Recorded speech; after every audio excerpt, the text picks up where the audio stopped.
Good morning ma'am. आज हम लोग जो करेंगे हिंदी व्याकरण का 10वीं कक्षा में सबसे महत्वपूर्ण विषय। वैसे तो सारे ही विषय महत्वपूर्ण है, कोई भी विषय आप उठा लीजिए, लेकिन यहाँ पर जो बात आ रही है वो है रस की। सबसे पहले बेटा आप लोगों को ये जान लेना जरूरी है कि रस होता क्या है। गन्ने का रस नहीं, किस चीज का रस? भावों का रस। इन्होंने बहुत बढ़िया शब्दों का इस्तेमाल किया। काव्य का रस, नाटक का रस, कहानी का रस। वास्तव में बेटा रस क्या होता है?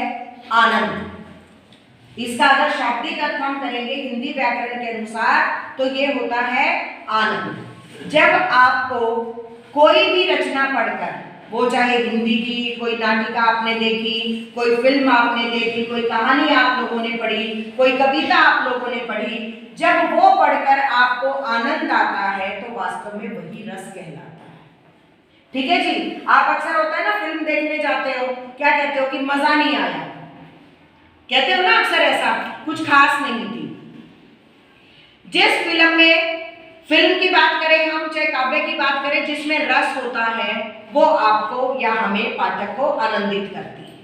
ठीक है जी। अगर हम यहाँ पर हमने पहली कविता पढ़ी आप लोगों का जो पद कविता है क्षितिज में सूरदास जी के, जब आप उस कविता को पढ़ते हो तो वहां पर कौन सा प्रधान रस है? श्रृंगार रस। और श्रृंगार रस के भी कौन से दो भाग हैं? वियोग श्रृंगार रस और संयोग श्रृंगार रस।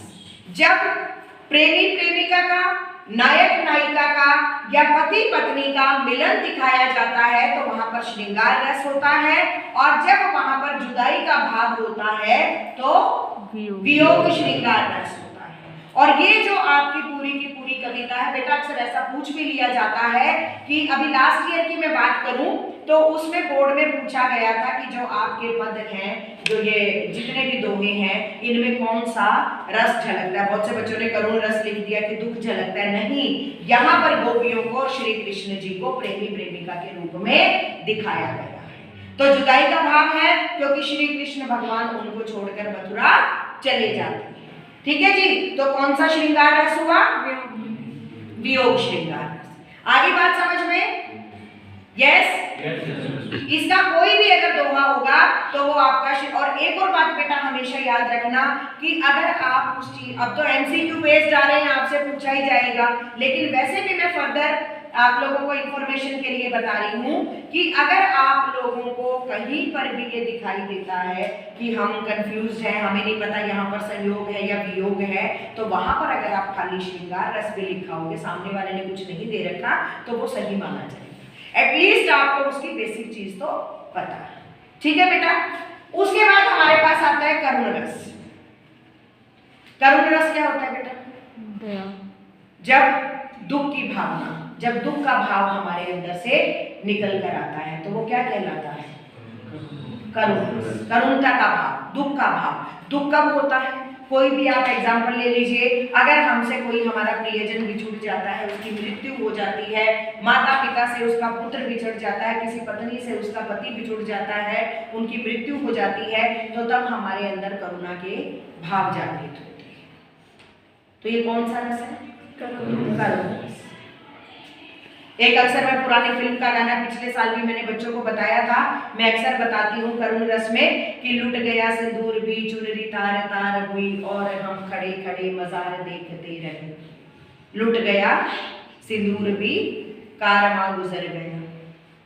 ठीक है। तो ये अक्सर मैं पंक्तियां कहती हूँ, आप ये मत समझे कि जो मैडम हमारे को व्याकरण की पुस्तक से एग्जाम्पल करवा रही है वही आप लोगों से पूछा जाएगा। नहीं, किसी फिल्म का गीत भी हो सकता है जो करुणता के भाव को दर्शाता है। जब ये बात आ गई कि लुट गया सिंदूर भी, चुनरी तार तार हुई, और हम खड़े खड़े मजार देखते रहे, कि अब लुट गया सिंदूर भी, चुनरी तार तार हुई, तो किसकी चुनरी तार तार हुई? किसी महिला की, जब उसका पति बिछुड़ गया। तो यहाँ दुख का भाव है कि नहीं? है कि नहीं दुख का भाव? सभी लोग खड़े थे और पिता ने अपने कंधे पर जब बर्ती उठाई तो हाहाकार सभी और मच गया। कोई भी पंक्तियां जो दुख, अगर बेटा कोई पिता अपने कंधे पर अपने पुत्र की अर्थी उठा रहा है तो वहां पर कौन सा भाव जागृत होता है? करुणता का भाव जागृत होता है, दुख होता है। ठीक है जी। उसके बाद है वीर रस। वीर में उत्साह। जब कहीं पर भी कोई रचना आप लोगों को देश प्रेम की बात करती है, वीरता की बात करती है, तो वहां पर क्या होगा? वीर रस।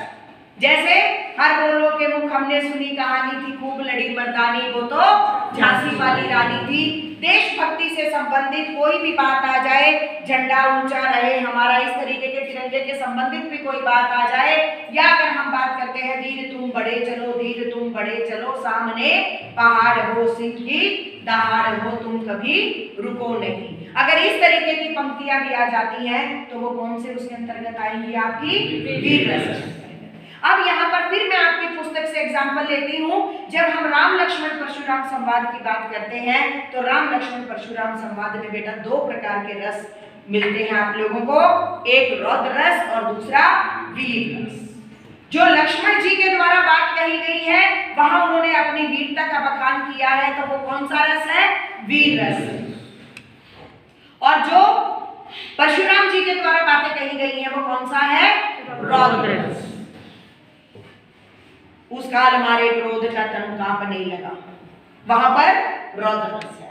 ठीक है जी। जहां पर क्रोध की बात, अब देखिए यहां पर एक कविता का एग्जाम्पल देकर मैंने आपको दोनों चीजें बता दी है कि रौद्र कहां पर होगा? जब हम क्रोधित हो जाते हैं, जब क्रोध होता है, और वीर जब हमारे अंदर उत्साह की भावना जागृत होती है। ये स्थायी भाव जरूर याद रख लेना बेटा। अब यहाँ पर ये चीज बताते बताते मैं आपको बताऊंगी स्थायी भाव क्या होते हैं। स्थायी भाव हमारे मन के अंदर जो स्थायी रूप से विद्यमान होते हैं वो स्थायी भाव होते हैं। और बेटा जागृत कब होते हैं ये भाव? स्थिति के अनुसार। भाव सभी के मन में है। दूसरे भाव होते हैं संचारी भाव, जो स्थिति के अनुसार परिवर्तित होते रहते हैं। कभी हंसी का भाव आ गया, कभी दुख का भाव आ गया। अगर सपोज कीजिए मैंने कभी चुटकुला सुना दिया आप लोगों को, तो एकदम जो भाव उत्पन्न होंगे हंसी के, वो हास्य रस हो जाएगा। ठीक है। और उसी समय किसी बच्चे ने अगर कुछ गलत काम कर दिया और मुझे क्रोध आ गया, तो वहां पर रौद्र रस हो गया, क्रोध के भाव जागृत हो गए। तो स्थिति के अनुसार जो विचरण करते रहते हैं, जो बदलते रहते हैं, वो हमारे कौन से भाव होते हैं? संचारी। आगे बात समझ में, वो हमारे संचारी भाव होते हैं। ठीक है जी। इसके बाद वीर रस हो गया, हास्य रस। अभी मैंने हास्य रस का आप लोगों को एग्जाम्पल भी दिया था। हास्य रस जब हमारे मन में हंसी के भाव उत्पन्न होते हैं, आपको हंसी आ जाती है किसी भी बात पर। और मैंने एक एग्जाम्पल भी लिखवाया था कि मैडम जी गाड़ी में लेकर बैठी थी लल्ला, जब दूर से देखा तो लगा था कि है वो कुत्ते का पिल्ला। और अक्सर एक इसमें आता है कि लाला जी तुम कौन सी चक्की का आटा खाते हो, दिन रात अपनी तोंद फुलाए जाते हो। या और कोई भी, कोई जरूरी नहीं है कि यही टिपिकल आप लोगों के आएंगे, कोई और भी एग्जाम्पल आ सकता है। निश्चय और ये पीछे से दो बच्चे इस तरफ आकर बैठ जाओ, पीछे वाले ध्रुव, मुझे आप लोग नजर नहीं आ रहे, इधर आ जाइए आप। ठीक है। तो यहाँ पर भी कोई भी एग्जाम्पल हो सकता है वो, ठीक है ना।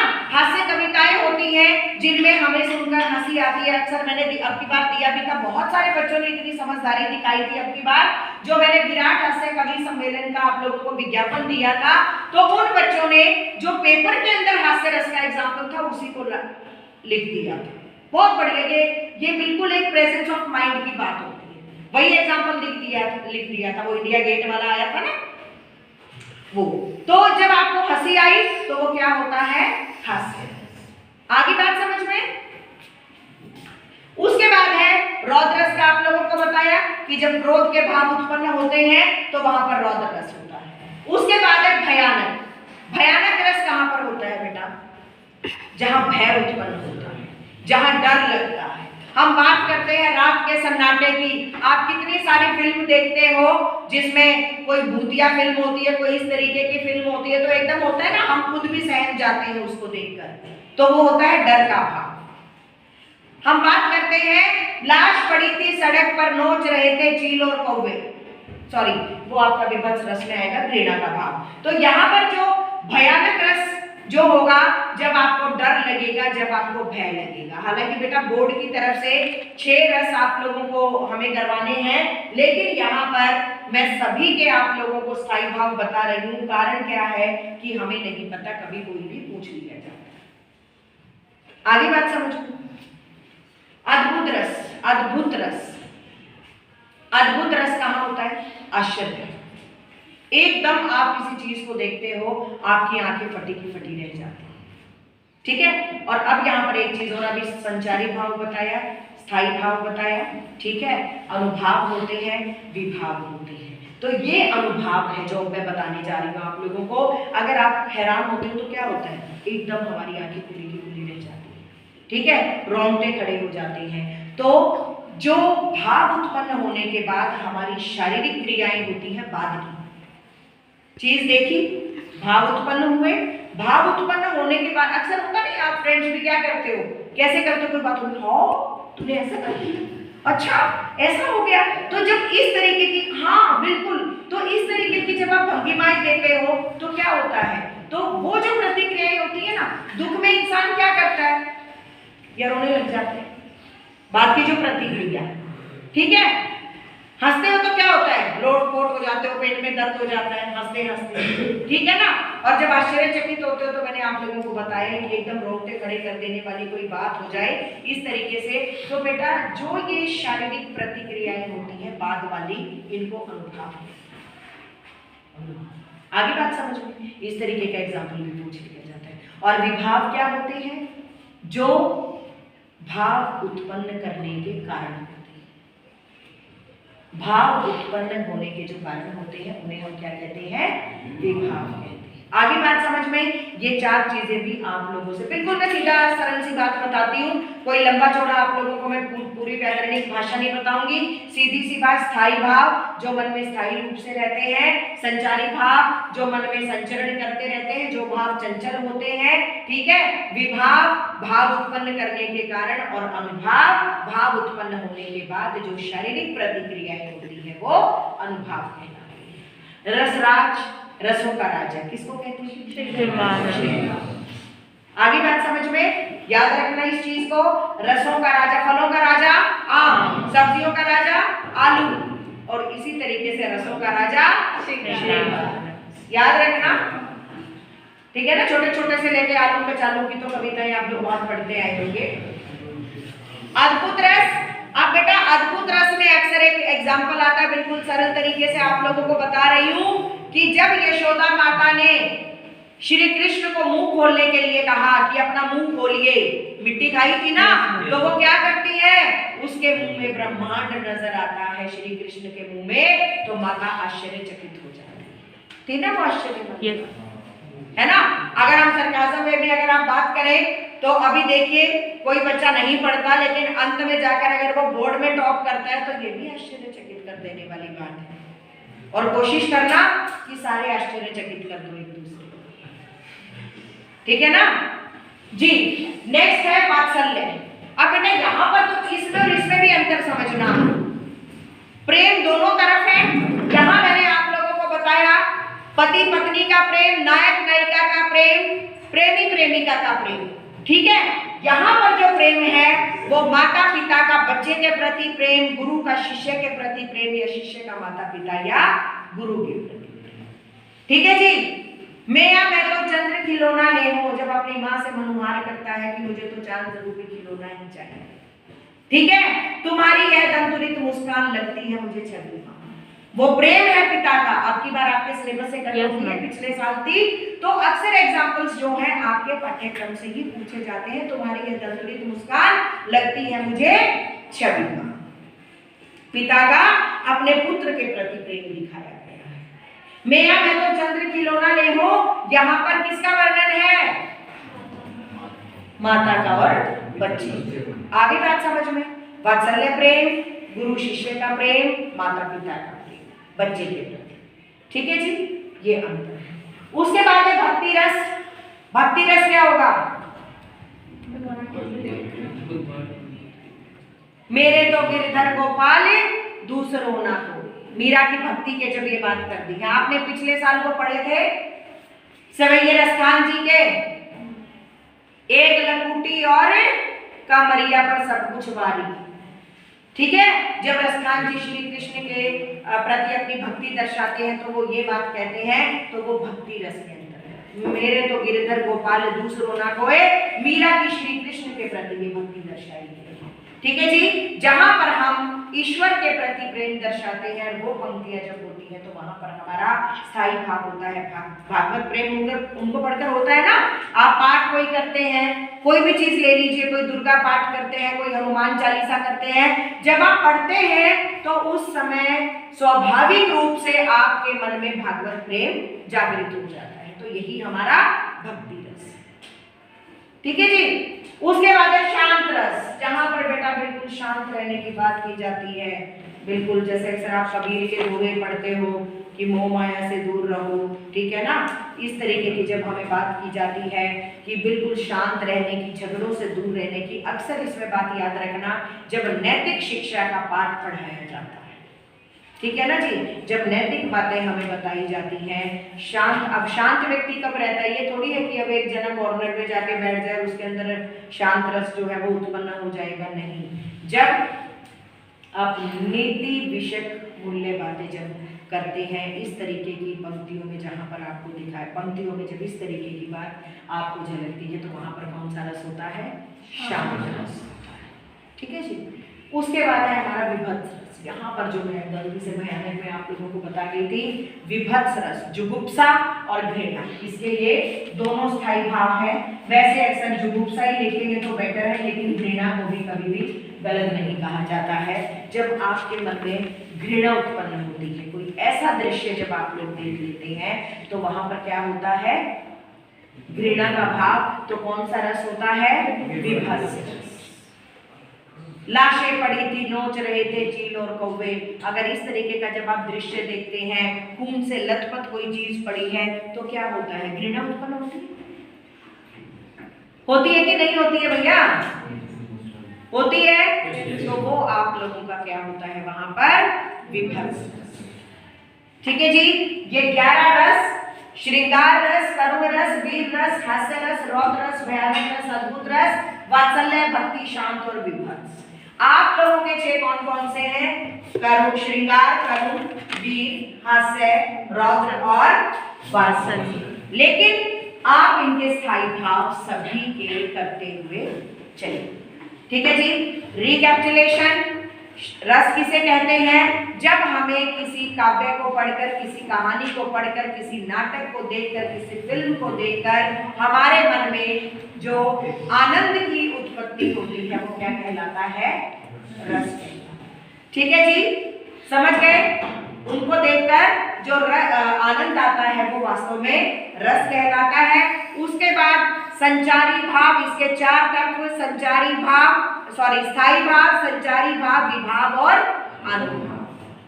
स्थायी भाव जो मन में स्थायी रूप से रहते हैं, संचारी भाव जो संचरण करते रहते हैं, जो विचंचन होते हैं। उसके बाद विभाव जो भाव उत्पन्न होने का कारण होते हैं, और अनुभाव, अनु क्या होता है बेटा, पीछे। हम कहते हैं ना अनुगमन करना, अनुसरण करना, अनु का शाब्दिक अर्थ पीछे है। तो ठीक उसी प्रकार जब भाव उत्पन्न होने के बाद जो शारीरिक प्रतिक्रियाएं होती हैं, वो क्या कहलाती है, क्रोध में आंखें लाल हो जाना, नाक फूलना, मेरा फूलता है अक्सर, जब मेरे को गुस्सा आ रहा होता है ना, तो मेरा नाक फूलता है, अक्सर ऐसा कहते हैं।